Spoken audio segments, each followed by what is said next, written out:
Okay, I like to do a lot of examples sometimes just to touch on everything. So that's why there's a lot of questions here, because I want to give you all the different possibilities that you will see. Okay, now we have a circle. You guys touch on circles in grade 10. Okay, we'll go through the what the equation is after, but we have a circle here. Okay, function or not.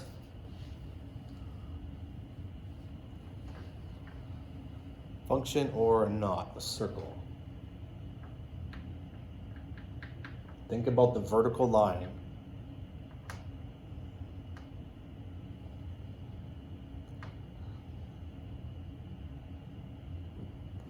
So I had a couple yeses and then everyone changed to no now. Okay, so yes, a circle is not a function. Why? Because if I draw a vertical line through the graph, it touches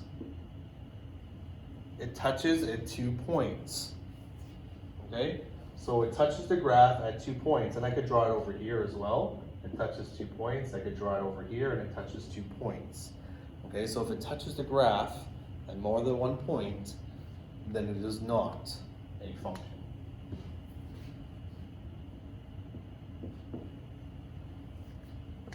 I appreciate you guys guessing.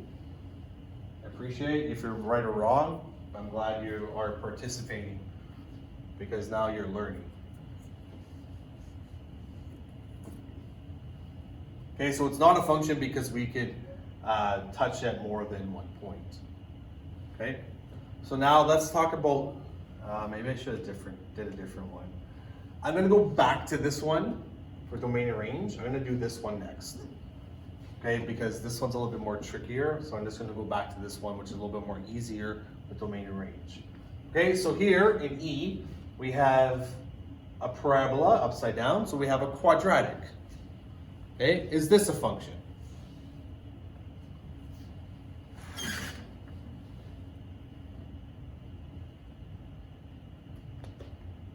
It is, yes, yes. Yep. Oh, lots of yeses, awesome. Okay, it is a function because if we draw a line, it only touches at 1 point. Okay, a vertical line.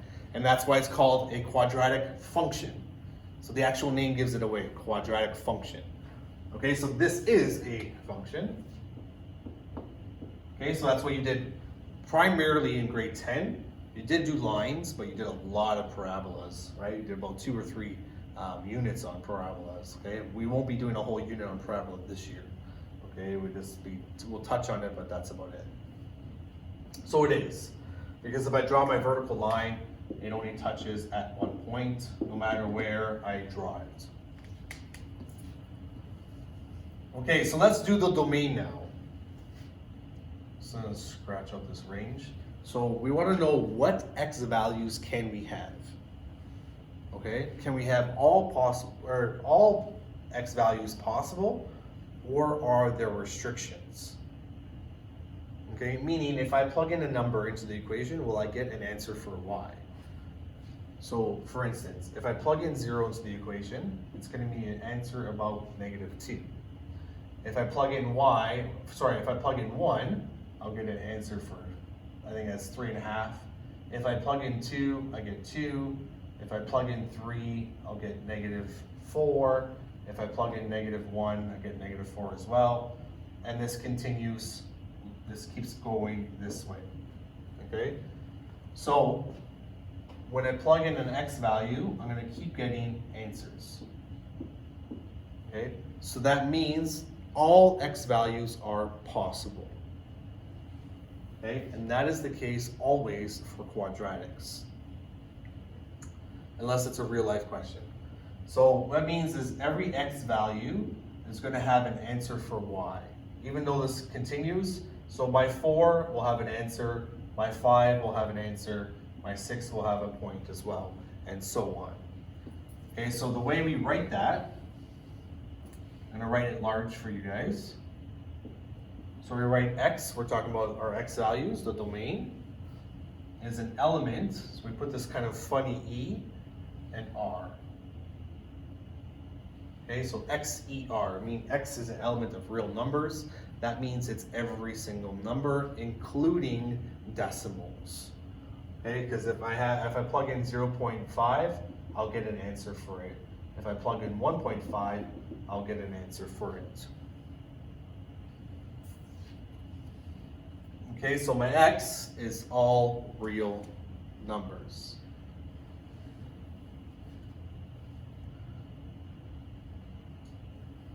So make sure you brackets XCR because there aren't any restrictions. Okay, now for my range.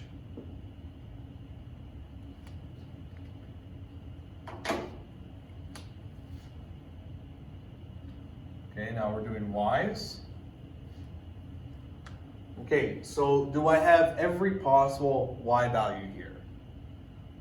Do I have all my negative y's and do I have all my positive y's? Yes or no?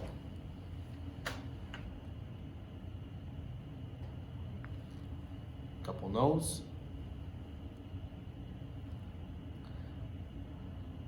You're right, so I don't have all my y's. I have all my negatives, but it just does not, my graph doesn't go above this point over here. So I don't have all the positive y's. Okay, I don't have an answer for y equals 6 because my graph doesn't come up here. Okay, so there is a restriction for our y values. Okay, so our restriction is this point here, which you guys learned it was the vertex last year. So this is our highest point. Our graph does not go above it. So that means our y values have a restriction. It's this value, this y value, and everything less than that value. So this value here at the vertex, or the maximum point, and all the y values below it. Okay? So how we write it is we still do YER. We still do YER. Okay, but now we put a line and we're going to say what our restrictions are. What are my y values? Okay, so our y values are, and I'm going to estimate this one for you guys. What would you guys estimate that point to be?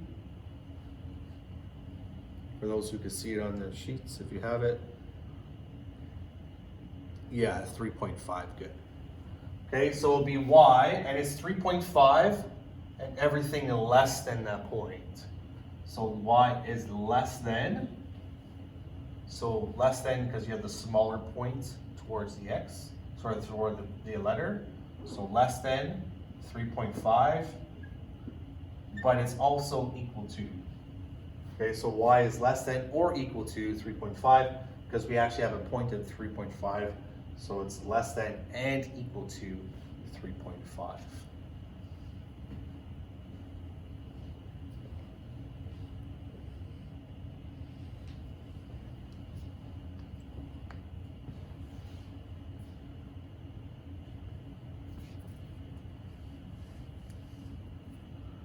Okay, now I'm going to go back to here to D.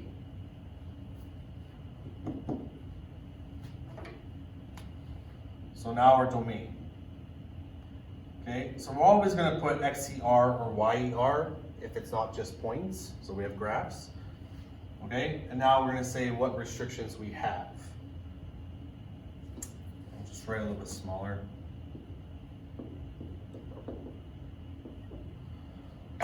Okay, so if we look at our x values here, so our graph goes from this point on the x's, there isn't anything less than this value, and it goes all the way to this value here, and we don't have anything past it. So all our x values are within these 2 points.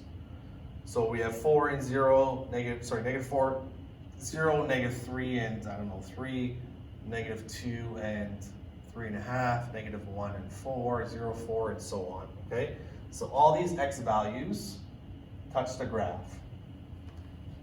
But we don't have anything less than this value, and we don't have anything greater than that value. So we have everything within these 2 values. So we're gonna state our x values within those 2 values. And this is probably new to you guys, so pay attention here. Let me see if I can get a good space. I'm just gonna write over here, because I have more space. So what you do, when there's a range of values, so this is going to go from -4 to +4. Okay, so we have a start and end value.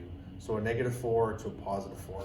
As opposed to this one here, we only had one restriction. This one has two. So what you're gonna do is you're gonna put the x in the middle.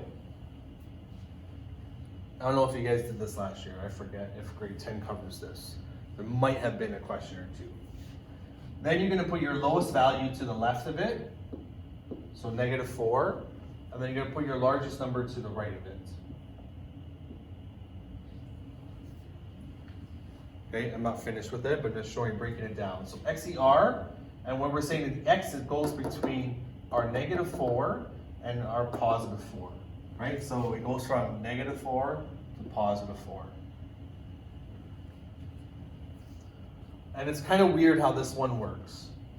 So when we read this, we're gonna read the X going left, okay? So we'd say X is greater than or equal to -4. It looks like the greater than is backwards because greater than should be the other way. But when we read this one, we read it to the left. So we're saying it's greater than or equal to -4, but it's less than or equal to 4. So it's greater than -4. So it's greater than -4. But it's less than +4. So it goes from -4 to +4. So greater than -4, but less than 4, and then equal to. When you do this method, when there's a beginning and end, again, lowest value, highest value, and these arrows should be pointing the same way. Okay, so because we read to the left and then we read to the right. Okay, the arrows should be pointing the same way.